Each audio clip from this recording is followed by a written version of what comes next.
Welcome to Hatton's Gym. We're here in Hyde, Manchester with Ricky Hatton. We're talking David Haye and Tony Bellew. Remember, you can check out all the latest odds on betsafe.com.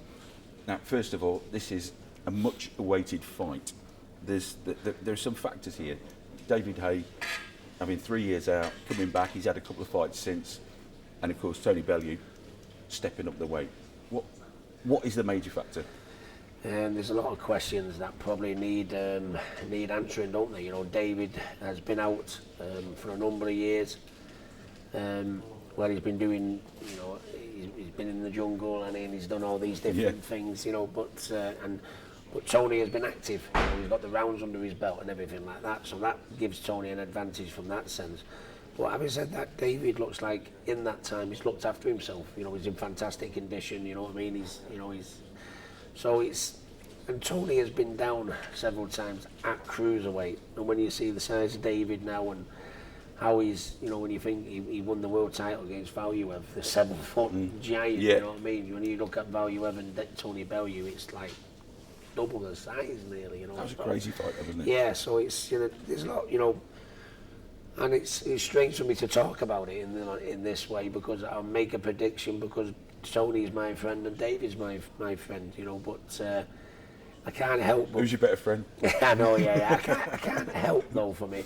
I think Tony's got the advantage. I think Tony, if it goes past 4 rounds, Tony with his speed advantage over the rounds, you know, and David not having the rounds, I think that, you know, Tony could get an advantage, but you'd think in a 12-round fight, you know, at some point David is going to land one at some point, and that might be enough because Tony has been down a few times at cruiserweight, but David's used to be fighting bigger men, and he's looked powerful in the heavyweight division. You know, when he moved up from cruiserweight before, maybe will David set the strength?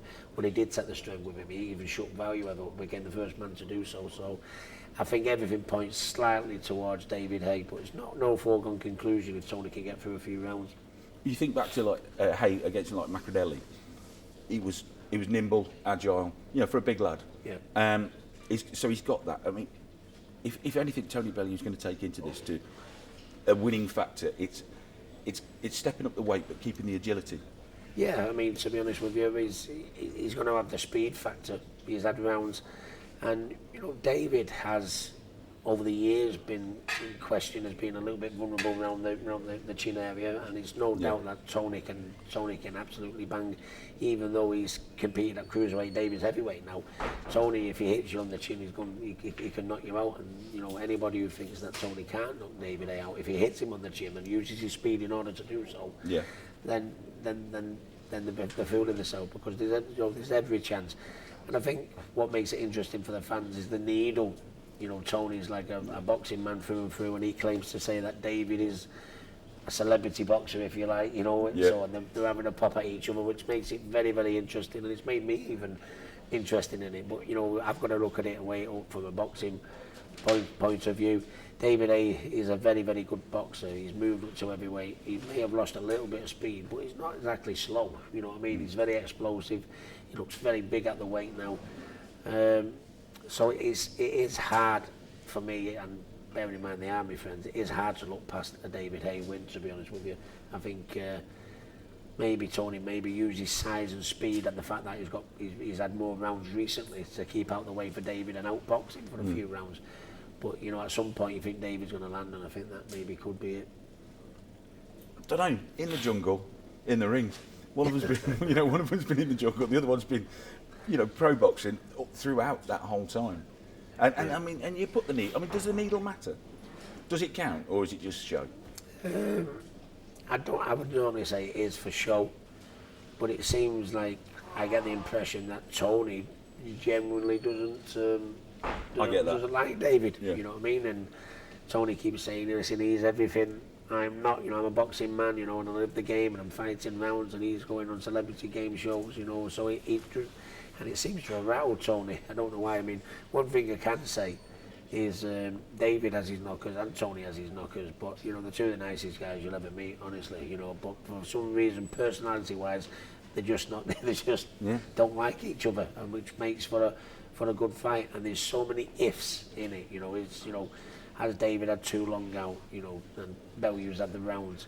you know, Bellew's too small, David's too big, you know what I mean, and the first time he hits him, there's so many ifs, if you like, but I'd have to go with Haye, I think. Who would you least like to take a punch off? Either one. I wouldn't like to take a punch of either of them, to be honest with you, but I would probably say David Haye. He's, in the time he's had off, he looks like he's looked after himself, and I don't think he's retired as such. I think he's still staying in the gym. I think he's been on the weights and bulked up, you know, in order, because he looks in fantastic shape. He looks like he's put the weight on and maintained the muscle, you know what I mean, and the explosiveness. So I don't think he has gone into come out of retirement. I think he's been in the gym all the time. If I'm brutally honest with you, but you know, rounds in the gym is different to rounds in the ring. You know, that's that's what confidence Tony will take into the fight. Listen, I've had the rounds in the ring, and when I made me comeback, I felt fantastic in the gym in sparring. But when I got in the ring, actually physically in the ring on that night, it was different. You know, and that will work in Tony's favour maybe. So push comes to shove. I managed to borrow £5 off Paul Dickoff, which is impossible, but I do manage to get a fiver off him. Where are you putting your money? I would have to say David Haye, and I would expect Tony to bank a few of the early rounds with his speed, the fact that he's had more rounds under his belt, more fight action. But I can't help but think that David will land at some point, and it's very hard for me, as I said earlier, to answer these questions, as they're both my friends. But I think at some point David will land, and if he does, I think that could be the end for Tony. But you know, it's what makes it interesting. What if? You never know. You just don't know, do you? Just before we leave this, the undercard that night, what else are you thinking is the other fights on that night? Just to... I mean, we've got looked at the undercard. Aaron Davies versus Derry Matthews, and there's Sam Eggington and Paulie Malignaggi. Yeah. Well, that'll be interesting. Sam Eggington versus Paulie Malignaggi. Sam Eggington's moving up to world class, but Paulie Malignaggi, you know, maybe has he seen his better years? Should he actually still be fighting? It's a crossroads fight for both in many ways. You know, if Paulie gets beat, I most definitely think he'll probably go and retire then. But it's a great scalp for Eggington, to be honest with you. If he can capture it, it puts him right there, and then, you know, he'll put him in the top 10 multi of the world, so a world title shot then could be back into him. So it's a big fight for Eggington.